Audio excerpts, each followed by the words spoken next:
Welcome back to News 360. My name is Anako Drafre with the latest sports updates. Let's begin with news on the Black Stars, as Andre Ayew is the big name absentee from the Ghana squad for the 2017 Double Nations Cup qualifiers against Mozambique. There is a recall for Adam Korase and Wafa midfielder Samuel Tete, who is the top scorer in the ongoing Ghana Premier League. Sassuolo midfielder Alfred Duncan, who has been in fine form this season for the Italian team. Plus, there is a call-up for Ebenezer Asifua after a series of impressive display for his Swiss side FC Sion. Let's go through the full squad list for the game against Mozambique. And from the goalkeeping department, there is Razak Brahma and then Adam Korase, who returns to the team after the 2014 World Cup, and then Richard Ofori too as well. The defenders have Aresinafo, Daniel Amate, Jeffrey Schlo, Baba Rahman, John Boy, Jonathan Mensah and Edwin Jima, all in defense for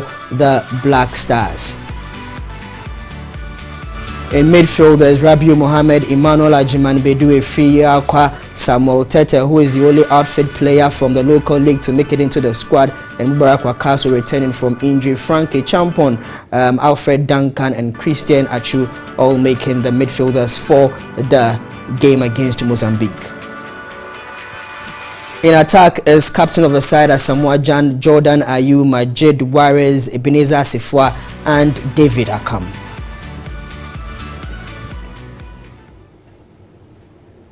So now let's get some analysis from for now on the 23-man squad picked by Avram Grant from Michael Otieje of TV3 Sports, who says the side should be able to maintain Ghana's top spots in the Nations Cup qualifying Group H.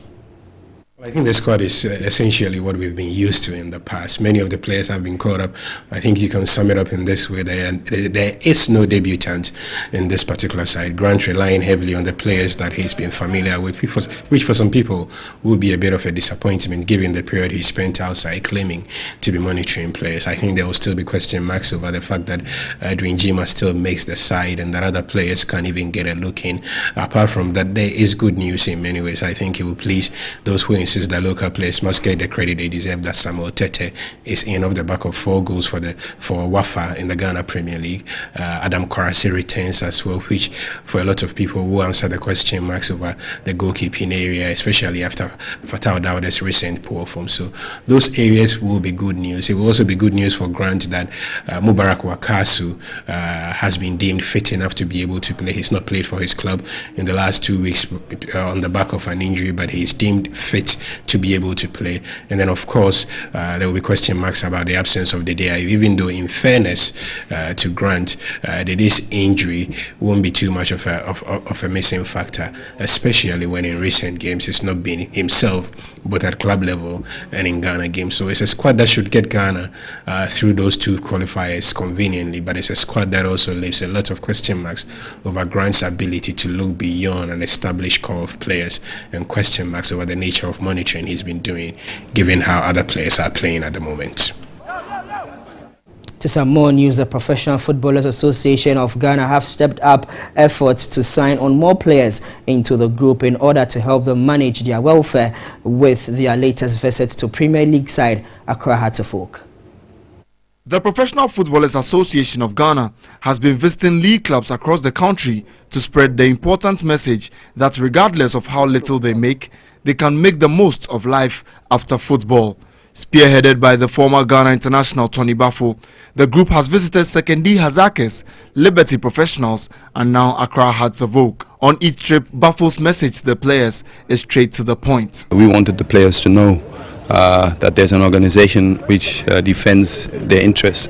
It's not the first time we have come to Hearts of Oak. We've been going around, and we also told them that we have insurances for them.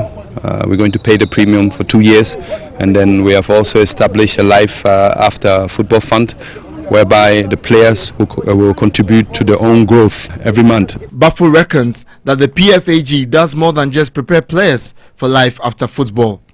He says it provides them a significant voice in the game even during their active careers.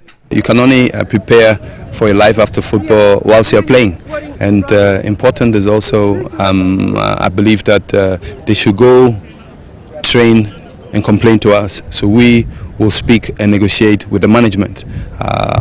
They should focus on the training. This is very, very, very important. But generally, we will continue the good work. We are launching the insurance packages and the Life of the Football Fund on Monday, the 21st of March at 6:30 p.m. We are moving a big step forward.